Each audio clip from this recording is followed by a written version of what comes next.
आध्यात्मिक चर्चा शुरू करने से पहले हम 3 बार ओम नाम का जप करेंगे।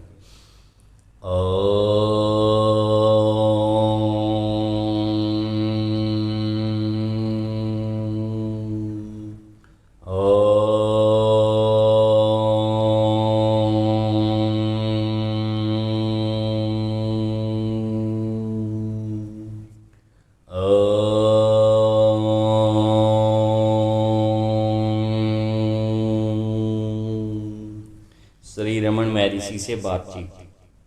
कुछ योगियों के पास चमत्कारिक सिद्धियां होती हैं। महर्षि का उनके बारे में क्या विचार है? महर्षि जी कहते हैं, सिद्धियां सुनने से या देखने से जानी जाती हैं। इस प्रकार वे मन के ही क्षेत्र में हैं। भक्त कहता है, मद्रास के एक योगी के विषय में कहते हैं, जो हिमालय में स्थित अपने गुरु के संपर्क बनाए हुए हैं। महर्षि कहते हैं, यह कार्य सर्वपरिचित टेलीपैथी से अधिक आश्चर्यजनक नहीं है। बिना श्रोता के टेलीपैथी तथा बिना दृष्टा के टेलीविजन संभव नहीं है। दूर से श्रवण करने अथवा समीप के श्रवण करने में क्या अंतर है? महत्व केवल श्रोता का है। बिना श्रोता के श्रवण नहीं और बिना दृष्टा के दर्शन नहीं। भक्त कहते हैं, आपका निर्देश यह है कि मैं दृष्टा पर ध्यान दूं, दृश्य पर नहीं। महर्षि जी कहते हैं, दृष्टा और दृश्य तो मन के उदय होने के पश्चात ही भाषित होते हैं। दृष्टा, दृश्य एवं सिद्धियां भी मन में ही रहती हैं। भक्त, क्या अरुणाचल पर्वत पर ज्योतियों के प्रादुर्भाव का दर्शन हो सकता है? महर्षि जी कहते हैं, हाँ, हो सकता है। भक्त, क्या कैलाश पर्वत, वाराणसी आदि पवित्र क्षेत्रों में जाने से कोई मनोवैज्ञानिक प्रभाव पड़ता है? महर्षि जी कहते हैं, हाँ, पड़ता है। इस प्रकार महर्षि जी क्या कहते हैं, अरुणाचल पर्वत जो कि एक भगवान शिव का ही स्थान माना जाता है, और कैलाश पर्वत और वाराणसी जो कि पवित्र स्थान है, उन पर जाने से भी प्रभाव पड़ता है। क्योंकि वहाँ पर जो ज्योतिर्लिंग स्थित हैं और जो भी मंदिर हैं, वहाँ पे क्या है, भगवान की जो शक्ति है उसका प्रभाव है। उस क्षेत्र में आने से आपकी क्या है, अगर ध्यान लगाओगे तो ध्यान अच्छा लगेगा। वहाँ पे ये मान के चलेंगे कि चुंबकीय क्षेत्र होता है इन चीज़ों पे। इसलिए महर्षि जी कहते हैं, इन जगहों पर जाने पे भी हमें फ़ायदा होता है। क्या काशी में देह त्याग से कुछ लाभ होता है? महर्षि जी कहते हैं, हाँ, इसका अर्थ तो वास्तविक काशी तथा वास्तविक देह त्याग का अर्थ जानने से ही स्पष्ट होगा। महर्षि जी कहते हैं, वास्तविक काशी जो है उसका अर्थ यही है कि जो आप जो देह त्याग करते हैं उसको अगर आप इस अवस्था में त्यागें कि आप पूर्णतः अपनी इच्छा से ही त्याग करें, तो वह काशी के ही जैसा फल देती है। भक्त, आपका भाव यह है कि ये सब आत्मा में है? महर्षि जी कहते हैं, हाँ, ये सब आत्मा के अंदर ही है। भक्त, शरीर में 6 केंद्र हैं तथा उनके अनुरूप जगत में उतने ही केंद्र हैं। महर्षि जी कहते हैं, हाँ, वो जगत में है, वह देह में है, और तथा जो देह में है वह जगत में भी है। इसका मतलब यही कहते हैं महर्षि जी की, जो ब्रह्मांड में है वो आपके पिंड में है। पिंड मतलब अपने शरीर में जो है वही ब्रह्मांड में है, और जो ब्रह्मांड में है वही आपके शरीर में है। अर्थात जो ब्रह्मांड है वही एक शरीर के अंदर ही है। इस शरीर के अंदर पूरा ब्रह्मांड है, उसको जानने की बात कहते हैं महर्षि जी। तो आप शरीर को जानो तो पूरे ब्रह्मांड को जान जाओगे। भक्त, क्या काशी की पवित्रता केवल विश्वास मात्र है अथवा बाह्य रूप से भी वास्तविक है? महर्षि जी कहते हैं, दोनों हैं। भक्त, कुछ लोग एक तीर्थ स्थान की ओर आकर्षित होते हैं, कुछ दूसरे की ओर। क्या यह उनके स्वभाव अनुसार होता है? महर्षि जी कहते हैं, हाँ, तनिक विचार करो। तुम सब लोग भिन्न भिन्न स्थानों पर जन्म लेकर दूसरे देशों में निवास करने वाले आज यहाँ उपस्थित हुए हैं। तुम्हें यहाँ किस शक्ति ने आकर्षित किया है? यदि इसको जान लो तो दूसरी शक्ति को भी जान लोगे। अर्थात जगह पर भी शक्ति का आकर्षण होता है। जिस जगह पे जो शक्ति है वहाँ पे उतने ही ज़्यादा लोग आकर्षित होते हैं। महर्षि जी का कहने का यही मतलब है। समृद्धि और विसमृद्धि कहाँ स्थित है? महर्षि जी कहें चित्त में। क्या ज्ञानी के लिए एकांत आवश्यक है? महर्षि जी कहते हैं एकांत मनुष्य के मन में है। संसार से घिरा हुआ होकर भी व्यक्ति मानसिक शांति बनाए रखने में समर्थ है, ऐसा व्यक्ति एकांत में है। दूसरा व्यक्ति वन में रहकर भी मन को वश करने में असमर्थ हो सकता है, उसे एकांत में रहने वाला नहीं कहा जा सकता। एकांत मन का कार्य है। वासना में लिप्त रहने वाला व्यक्ति चाहे वह कहीं भी रहे एकांत प्राप्त नहीं कर सकता। वासनाओं से निर्लेप व्यक्ति सर्वदा एकांत में रहता है। अब महर्षि जी कहते हैं कि एकांत क्या है? एक व्यक्ति भीड़ में रहकर भी एकांत में रह सकता है और एक व्यक्ति सुनसान जंगल में रहकर भी एकांत में नहीं रह सकता, क्योंकि ये सब क्या है? मन का ही खेल है। अगर आपने मन को वश में कर लिया तो आप एकांत में जीना सीख जाएंगे। अगर आपका मन आपके काबू में नहीं है तो आप एकांत क्या, आप कहीं भी चले जाओ, आप एकांत को अनुभव नहीं कर सकते। ये सब क्या है? अगर मन आपका वासनाओं से भरा हुआ है तो आप कहीं भी चले जाओ एकांत नहीं पा सकते। अगर आपके मन के अंदर वासनाएं नहीं हैं तो आप घर में बैठे भीड़ में बैठे कहीं भी जाओगे तो आप क्या है? एकांत का अनुभव कर सकते हो। भक्त तब फिर कर्म करते हुए भी व्यक्ति वासनाओं से मुक्त होने से एकांत सेवन ही करता है। क्या ऐसा है? महर्षि हाँ, फल की इच्छा से किया कर्म बंधन है। जब निष्काम कर्म करता पर कोई प्रभाव नहीं डालता, कर्मरत रहता हुआ भी वह एकांत में रहता है। अब महर्षि जी कहते हैं कि फल की इच्छा से किया गया कर्म जो कि बंधन बनता है और निष्काम कर्म जो है वो आपको बंधन से मुक्ति डालता है और आपके जीवन में निष्काम भावना से किए हुए कर्मों का कोई ज़्यादा असर नहीं पड़ता और वह काम करते हुए भी एकांत का अनुभव कर सकता है। भक्त ऐसा कहते हैं कि तिब्बत में अनेक संत हैं जो एकांत में रहते हुए भी जगत का भारी उपकार कर रहे हैं। ऐसा कैसे हो सकता है? महर्षि जी कहते हैं ऐसा हो सकता है। आत्म साक्षात्कार मानवता की सबसे बड़ी सहायता है। इसी कारण वन में रहते हुए भी संत सहायक है, किंतु यह नहीं भूलना चाहिए कि एकांत केवल जंगलों में ही है। एकांत तो नगरों में सांसारिक कार्यों से घिरे हुए होने पर भी संभव है। अब महर्षि जी कहते हैं एकांत तो क्या है? मन के क्षेत्र में, अधिकार क्षेत्र में है, क्योंकि आपने मन को अपने वश में कर लिया तो आप भीड़ में रहते हुए भी एकांत का अनुभव कर सकते हो। कोई भी कार्य करो तो आप उसमें मन का एकांत आप अनुभव कर सकते हो। भक्त क्या यह आवश्यक नहीं कि संत लोगों से मिले और उनकी सहायता करें? महर्षि केवल आत्मा ही सत्य है, संसार तथा अन्य वस्तुएं नहीं। आत्मज्ञानी पुरुष जगत को अपने से भिन्न नहीं देखते।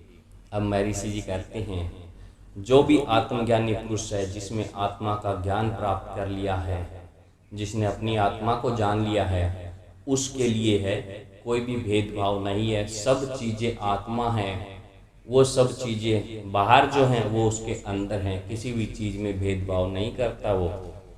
भक्त तात्पर्य यही हुआ कि संत का आत्म साक्षात्कार मानवता के उत्थान में सहायक है, चाहे मानवता को इसका भान न हो। क्या ऐसा है? महर्षि कहते हैं हाँ, उपकार का भान नहीं होता पर फिर भी एक संत पूरी मानवता का कल्याण करता है, पर मानवता को इसका भान नहीं होता। भक्त यदि वह अन्य व्यक्तियों से मिले तो क्या ठीक नहीं होगा? महर्षि मिलने को दूसरा कोई है ही नहीं ना, केवल आत्मा ही है और वही एकमात्र सत्य है। अब महर्षि जी कहते हैं भाई आत्मा के अलावा कुछ है ही नहीं। जो भी इस संसार में अस्तित्व है वह सिर्फ और सिर्फ आत्मा का है और वही एक सत्य है। भक्त, यदि 100 आत्मज्ञानी पुरुष हों तो क्या जगत का अधिक कल्याण नहीं होगा? महर्षि, जब तुम आत्मा कहते हो तो असीम का जिक्र करते हो, पर तुम पुरुष कहते हो तो अर्थ को सीमित कर देते हो। केवल एक अनंत आत्मा है। अब महर्षि जी कहते हैं, जब भी आप पुरुष का नाम लेते हो तो सिर्फ और सिर्फ एक चीज का नाम लेते हो। जब आत्मा की बात करते हो जो कि अनंत है, अनंत की बात करने लग जाते हो। तो इसलिए सत्य जो है वो सिर्फ और सिर्फ आत्मा है जो कि अनंत है। हाँ हाँ, मैं समझा। श्री कृष्ण ने गीता में कहा है कि अनासक्त होकर कर्म करना चाहिए तथा इस प्रकार का किया हुआ कर्म आलस्य की अपेक्षा उत्तम है। क्या यही कर्म योग है? महर्षि, जो कहा गया है वह श्रोताओं के स्वभाव के अनुकूल कहा गया है। भक्त, यूरोप के लोगों की समझ में यह नहीं आता कि एक व्यक्ति एकांत में रहकर सहायक हो सकता है। वे ऐसा मानते हैं कि जो पुरुष कार्य कर रहे हैं केवल वे ही हितकर हो सकते हैं। यह भ्रम कब समाप्त होगा? एक यूरोपीय मस्तिष्क इसी प्रकार भ्रमित होता रहेगा अथवा सत्य का साक्षात्कार भी कर पाएगा? महर्षि जी कहते हैं, यूरोप अथवा अमेरिका की चिंता मत करो, ये देश तुम्हारे मस्तिष्क में ही हैं, अन्यत्र नहीं। अपनी आत्मा की अनुभूति कर लो, तब सबकी अनुभूति हो जाएगी। यदि तुम स्वप्न में अनेक व्यक्तियों को देखो तो जागने पर स्वप्न की स्मृति होने पर क्या तुम यह मालूम कर सकते हो कि तुम्हारे स्वप्न में वे व्यक्ति भी जाग रहे थे? भक्त, महर्षि का संसार की माया के सिद्धांत के बारे में क्या मत है? महर्षि, माया क्या है? वह केवल सत्य ही है। भक्त, क्या माया भ्रम नहीं है? महर्षि जी, माया सत्य के ऐश्वर्य को प्रकट करता है, अतः माया भी केवल सत्य में ही है। भक्त, कुछ लोगों का मत है कि श्री शंकराचार्य केवल विद्वान थे, आत्मज्ञानी नहीं। क्या ऐसा ही है? महर्षि, शंकराचार्य के संबंध में क्यों चिंता करते हो? अपनी निज की आत्मा की अनुभूति करो। तुम्हें अपनी चिंता स्वयं कर सकते हैं तो दूसरे अपनी चिंता स्वयं कर सकते हैं। भक्त, जीसस क्राइस्ट ने लोगों को उनके रोगों से मुक्त कर दिया था, क्या यह केवल सिद्ध है? महर्षि, क्या जीसस को उस समय यह भान था कि वे लोगों के रोगों का निवारण कर रहे हैं? उन्हें अपनी शक्ति का भान भी नहीं रहा होगा। यह एक कथा प्रचलित है कि जीसस ने एक बार एक अंधे व्यक्ति को दृष्टि प्रदान कर दी। कालांतर में वह व्यक्ति दुष्ट हो गया। कुछ वर्षों के बाद उस व्यक्ति की दुष्टता का परिचय पाने पर जीसस ने उससे इसका कारण पूछा। उसने उत्तर दिया कि जब मैं अंधा था तब पाप कर्म करने में असमर्थ था, किंतु जीसस द्वारा उसकी दृष्टि का उपचार होने पर वह दुष्ट हो गया तथा जीसस ही उसकी दुष्टता के लिए उत्तरदायी थे। भक्त, क्या जीसस सिद्धियों से युक्त पूर्ण पुरुष नहीं थे? महर्षि, उन्हें अपनी सिद्धियों का भान होना संभव नहीं था। भक्त, क्या टेलीपैथी आदि सिद्धियां प्राप्त करना अच्छा नहीं है? महर्षि जी, टेलीपैथी या रेडियो से दूर के स्वर अथवा दृश्य को सुनना एवं देखना संभव होता है। सामान्यतः यह भी सुनना अथवा देखना ही है। हम पास से सुने अथवा दूरी से सुने, इससे कोई अंतर नहीं पड़ता। मुख्य तो दृष्टा अथवा सुनने वाला है।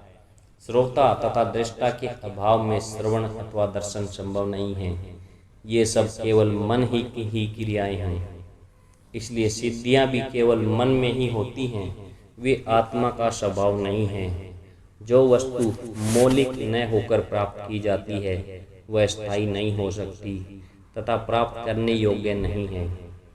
ये सिद्धियां विस्तृत शक्तियों की सूचक हैं। व्यक्ति की शक्तियां सीमित होती हैं और वह दुख अनुभव करता है। सुखी होने के लिए वह इन शक्तियों में वृद्धि करना चाहता है, परंतु विचार करो, क्या ऐसा होने वाला है? यदि सीमित वस्तुओं से ही मानव इतना दुखी है, तब उनमें और अधिक वृद्धि होने से वे उसके क्लेशों का अनुपाततः बढ़ना निश्चित है। सिद्धियां की शक्ति किसी मनुष्य को सुखी नहीं कर सकती, वे तो उसे और भी अधिक दुखी करेंगी। इसके अतिरिक्त इन सिद्धियों का क्या प्रयोजन है? सिद्धियों का साधक इन सिद्धियों के प्रदर्शन हेतु ही तो है। इनकी इच्छा करता है जिससे वह अन्य लोग उसकी प्रशंसा करें।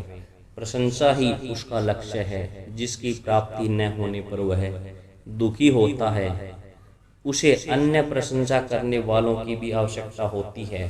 संभव है उसको अपने से अधिक शक्तियों वाला पुरुष मिल जाए तो भी वह द्वेषवश दुखी होगा। वह सिद्ध कोई और भी बड़ा सिद्ध मिल सकता है, और इसी प्रकार कोई ऐसा भी हो सकता है जो निमिष मात्र से सब कुछ नष्ट कर डाले।